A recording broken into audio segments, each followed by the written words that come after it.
Hello friends, welcome back to the channel. और देखिए आज का हमारा टॉपिक है प्रोमिजरी नोट। तो इससे पहले जो वीडियो थी मैंने उसमें कराया था आपको बिल्स ऑफ एक्सचेंज, तो बिल्कुल आपका सेम ही है, थोड़ा सा डिफरेंस है। अगर आपने उस वीडियो को देखा होगा बिल्स ऑफ एक्सचेंज का मीनिंग क्या है, क्या होता है, तो आपको इजिली आज ये जो प्रोमिजरी नोट है ये अच्छे से समझ में आ जाएगा।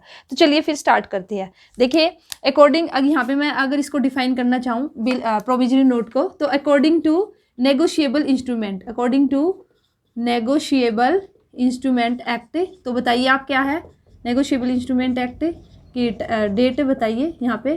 तो ये है 1881। तो इसने इसको जो प्रोमिजरी नोट है इसको कैसे डिफाइन किया है कि आपका जो प्रोमिजरी नोट है वो आपका बेसिकली क्या है, एक इंस्ट्रूमेंट है जो कि किस में होना चाहिए, राइटिंग में। ये भी हमारा क्या है, देखिए according to negotiable instrument act promissory note is defined as an instrument. ये हमारा क्या है, एक इंस्ट्रूमेंट है जो कि होना चाहिए इन राइटिंग। तो हमने जो बिल्स ऑफ एक्सचेंज की बात की थी तो उसमें भी हमने बेसिकली क्या किया था कि वह भी एक ऐसा इंस्ट्रूमेंट है जो राइटिंग में होना चाहिए। तो फिर बेसिकली डिफरेंस क्या है, तो डिफरेंस क्या है, तो इसके अंदर ये अंडरटेकिंग, ठीक है, ये बेसिकली क्या है, अंडरटेकिंग है। और कैसी अंडरटेकिंग है, एक अनकंडीशनल। और जो हमने बिल्स ऑफ एक्सचेंज किया था वो हमारा क्या था, अनकंडीशनल ऑर्डर था। उसमें जो जिसने ड्रॉ किया था बिल को, बेसिकली उसमें सेलर है वह ड्रॉ करता है बिल को, तो वो क्या करता है, एक अनकंडीशनल ऑर्डर देता है उसको कि भाई इतने टाइम के बाद आपको मेरा जो पैसा है उसकी पेमेंट करनी है। लेकिन जो प्रोमिजरी नोट है ये आपकी अंडरटेकिंग है।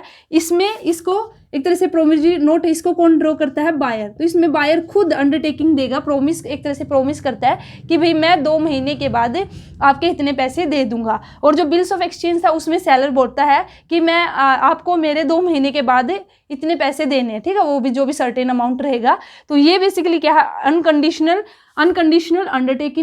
अंडरटेकिंग है प्रोमिजरी नोट।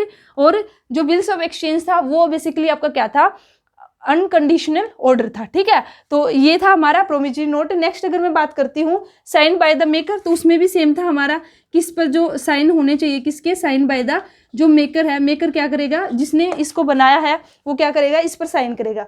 उसके बाद और इसमें पूरा डिटेल रहेगी कि भाई सर्टेन सम ऑफ मनी, इसमें आपको सर्टेन सम ऑफ मनी कि भाई कितने पैसे की आप पेमेंट करोगे, कितने पैसे की पेमेंट करोगे, तो वह भी आपको यहाँ पे लिखना पड़ेगा, ठीक है। और किसको पेमेंट करोगे तो वहाँ पे भी गिवन रहेगा आपका, या फिर आपके ऑर्डर पर। तो एक तरह से जो प्रोमिजरी नोट है ये बेसिकली क्या, एक अंडरटेकिंग है। इसके अंदर जो बायर है, जो ड्रोअर है, वो अंडरटेकिंग देगा कि भाई इस इतने टाइम के बाद मैं इतने रुपए आपको, ठीक है, जिसको भी पेमेंट करनी है, या फिर आपके ऑर्डर पर जिसको भी आप बोलोगे उसको मैं क्या कर दूंगा, पेमेंट कर दूंगा। तो ये आपका प्रोमिजरी नोट है। तो फीचर्स की अगर, या फिर मैं इसके कैरेक्टरिस्टिक्स की बात करती हूँ, तो जो मैंने आपको ये डेफिनेशन दी है ना, तो यही इसकी क्या हो जाएंगे, फीचर्स हो जाएंगे, ठीक है। तो यहाँ पे अगर मैं बात करती हूँ, देखिए मैंने जो कल बिल्स ऑफ एक्सचेंज आपको कराया था तो उसके अंदर ना मैंने आपको एक छोटा सा टॉपिक है वो मैं आपको बताना भूल गई थी, तो पहले मैं उसको बताऊंगी फिर इसके अंदर बताऊंगी। तो देखिए अगर मैं बात करती हूँ पार्टीज इन्वॉल्व इन, पहले मैं बताऊंगी आपको बिल्स ऑफ एक्सचेंज, ठीक है, बिल ऑफ एक्सचेंज। इसके अंदर हमारी कौन कौन सी पार्टी होती है, तो इसके अंदर बेसिकली 3 पार्टी आएगी। एक तो रहेगा हमारा ड्रोवर, एक होगा ड्रोई, ठीक है, और एक होता है इसमें थर्ड पेई। तो ये कौन कौन है, तो ड्रोवर बेसिकली कौन था, अगर मैं बिल ऑफ एक्सचेंज की बात करती हूँ, जो ड्रॉ करेगा, जो राइट करेगा बिल को, तो वह उसको हम क्या बोलते हैं, मेकर बोलते हैं। या फिर ये कौन ड्रॉ करता है बिल्स ऑफ एक्सचेंज में, सेलर, या फिर इसको हम क्या बोलते हैं, क्रेडिटर भी इसको हम बोलते हैं, या फिर हम इसको क्या बोलते हैं, सप्लायर भी बोलते हैं, ठीक है। तो ड्रोवर आपका कौन कौन कौन हो सकता है, सेलर है, या फिर वो क्रेडिटर है, या फिर सप्लायर, या फिर मेकर है। ड्रॉ भी आपका कौन होगा, जिसके ऊपर आपने बिल को लिखा है, ठीक है, to whom you have drawn the bill, ठीक है, जिसके ऊपर आपने बिल को लिखा वह ड्रॉई होगा। तो बेसिकली वह कौन होता है, जो परचेजर है, जिसने सामान खरीदा है, या फिर हम उसको क्या बोलते हैं, बायर, या फिर हम उसको क्या बोलते हैं, डेटर, ठीक है।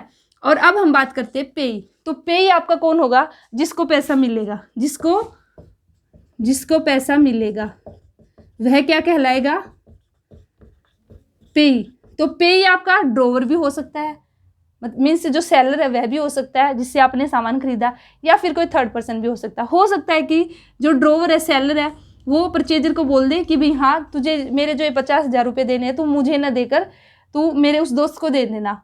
मीन्स जो सेलर है उसने उसके देने होंगे, ठीक है। तो इस तरह से जो पेई है वो वह होता है जिसको पैसा मिलता है। तो बेसिकली 3 पार्टीज हम बोलते हैं बिल्स ऑफ एक्सचेंज के अंदर आपकी इन्वॉल्व रहती है।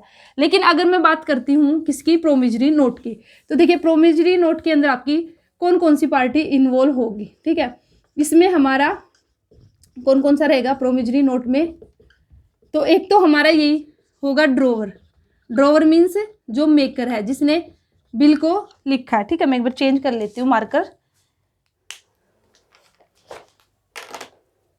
या फिर ये कौन होगा, मेकर, या फिर ये कौन है, कस्टमर, या फिर हम इसको क्या बोलते हैं, डेटर।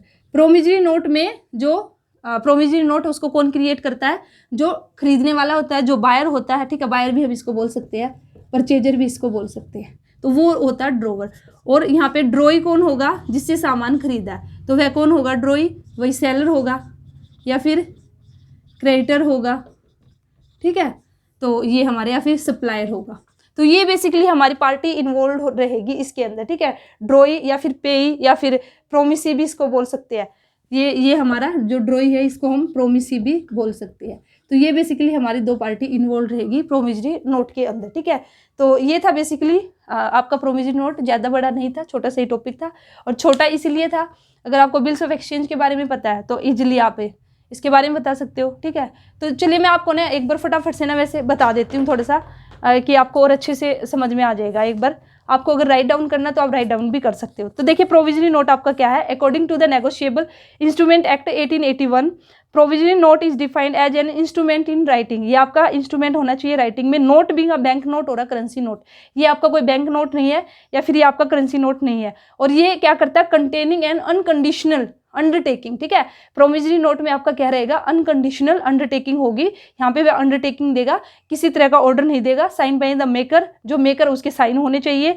टू पे a certain some of money, कि वह क्या करेगा, एक सर्टेन ऑफ मनी है उसकी पेमेंट करेगा। To the order of the, जो भी जो सेलर रहेगा, ठीक है, उसके ऑर्डर पर, जिसको भी वो बोलेगा, या तो सेलर को ही या फिर उसके ऑर्डर पर किसी दूसरे को। और इसी के साथ ही ये इसके अंदर पार्टी इन्वॉल्व रहेगी। यहाँ से अगर फीचर्स निकालोगे तो जो डेफिनेशन है इसी में से आपके बेसिकली फीचर्स निकल के आ जाएंगे, ठीक है। और एक बात और ध्यान में रखनी है, चाहे प्रोमिजरी नोट है या फिर आपका बिल्स ऑफ एक्सचेंज है, सभी पर आपकी स्टैंप लगेगी, ठीक है। जो भी स्टैंप है, जो भी रिक्वायरमेंट है लॉ की, उसके अकॉर्डिंग आपको स्टैंप लगाना जरूरी है। और एक्सेप्टेंस भी जरूरी है। जो भी ड्रॉ करेगा उसके तो साइन होंगे, इसी के साथ ही जो भी एक्सेप्ट करेगा उसके भी इसके ऊपर साइन होंगे, ठीक है। और बेसिकली जो प्रोमिजरी नोट है उसको कौन ड्रॉ करता है, ये आपको ध्यान में रखना है, डेटर उसको ड्रॉ करता है। और अगर मैं बात करती हूँ किसकी, बिल्स ऑफ एक्सचेंज की, तो वैसे मैंने आपको बता दिया है, बिल्स ऑफ एक्सचेंज कौन ड्रॉ करता है, क्रेडिटर। बिल्स ऑफ एक्सचेंज को ड्रॉ करेगा क्रेडिटर और प्रोमिजरी नोट को करेगा डेटर, ठीक है। तो ये था अभी आज के लिए इस वीडियो में छोटा सा टॉपिक। आई होप आपको समझ में आया होगा। लेकिन कहीं पे भी कोई भी डाउट है, कोई भी वर्ड कहीं पे भी आपको कुछ भी समझ ना आ रहा हो, ठीक है, तो आप कमेंट सेक्शन में हमसे पूछ सकते हो। तो चलिए फिर मिलते हैं नेक्स्ट वीडियो में। Thank you.